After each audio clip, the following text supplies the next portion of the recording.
What's going on, everyone? This is Iris bringing you episode number 6 of They Asked So I Answered. Hope everyone had a great weekend. It's Monday here that I'm doing this recording. I didn't get too much gaming in over the weekend. I had a lot of Halloween related and child related activities going on, and by the time the night came I was just too tired to get on. But let me get right into a couple of the questions that I'm going to answer this time. And the first one's going to come from Skag3. You guys know him. You guys see him on the podcast that he does with Fredo and Eddie and those guys. So he asked off the bat, this is regarding Star Wars, the Battlefront beta. What was EA thinking? And Skags, I gotta say to you, buddy, I don't know. I don't know what they were thinking in regards to only limiting us to rank 5, only giving us 2 modes to play, 2 maps.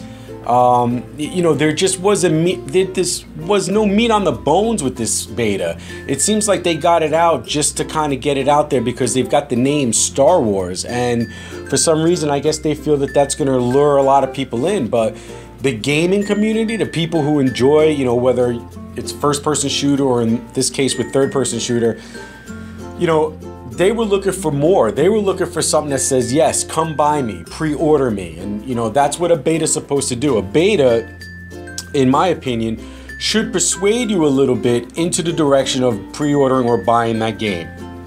And with this, I gotta say, I don't think they did a great job, because before I played the beta, I was more leaning towards buying the game than I am now that I played the beta.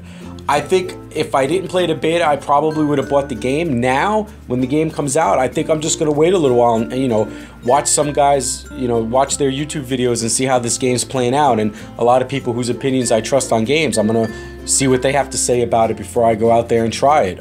It's unfortunate because I really want the game to be nice. I want it to be a good change of pace between you know, Call of Duty. I know Black Ops 3 is coming out, and that's going to take up a majority of people's videos and everything, but it's nice to have another game along with Destiny coming up behind it that, you know, it'd be great to want to say, I want to play that game. I just didn't get that with this yet, and I hope from the feedback they get with the beta that they get in, you know, back in there, start writing up some code and get this thing sorted out. But to be honest with you, I don't know what they were thinking. I think they were leaning towards, on a marketing side, that it would, you know, get them a lot of bang for their buck, but I don't think they did it with this one.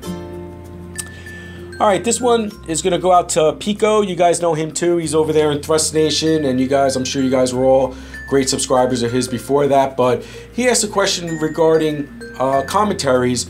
What would you like to see? Would you rather see the old school comms where you're just doing a voice over some great gameplay? Do you like the face cam inlays? You know, what are you guys really looking for? And for me personally, I kind of like them both ways. I think they each have their own thing. You know, I like guys like you know, LP, Loyal Patriot. He's starting to do a lot more of those vlogs, and you know, I think that's a good change too. So for me, my favorite is the old school comm where it's just the gameplay and you got a guy that's smooth and he's got a good delivery, a good voice, makes great points, and he keeps you attached into the game. You don't want to move away. You want to keep watching, you want to listen to his stories. You know, guys that are great with that are Thunder, Apocalypse, Jive Turkey. You know, these guys just, they keep you watching, they keep you listening. I mean, Apocalypse with his stories, I mean, waking up naked in his neighbor's yard, and then, you know, his wife comes down and sees him with, I forget what it was, but it was some kind of Asian porn on the TV, and his pants around his ankles. I mean, that's funny shit, man. That keeps you watching, you know what I mean? Jive Turkey, he's just smooth. He's got the stories and he makes great points, and you want to listen to him. So do I need the face to make it go with it? I don't. But when I see guys do the videos with the face cams, like Jive or like, you know, Pico when you're doing yours, or you know, Keemstar and Skags and all these guys, that just brings a different element, because you can kind of relate more, a little bit more to the personality of the person, because you can kind of make that, you see their facial expressions, you can kind of get more of a contextual feeling from them because you're seeing their face and you can see, you know, how they really feel with what they're talking about. And then you got the guys who just do, you know, they'll do a straight up vlog video and it's just a totally different feeling. So for me, I like the old school approach the best. That's what I've been doing with my channel most of the time.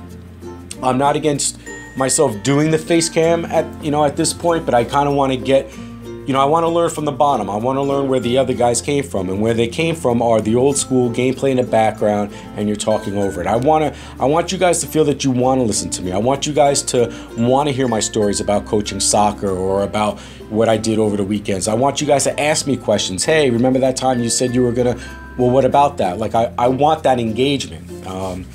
So for me, I think it's the old school is the best, but I think each of them kind of has their own qualities. And, you know, there's being able to mix all of those different types onto your channel, I think will just broaden, you know, the spectrum that you can use to get your word out, get your message out, and draw people in.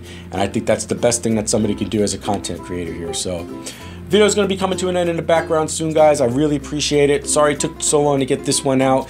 I had been sick, and like I said, I had a lot of life things that I had to take care of. So, I really appreciate the views. I really appreciate the feedback and comments you guys can leave, and I'll see you on the next one. Later.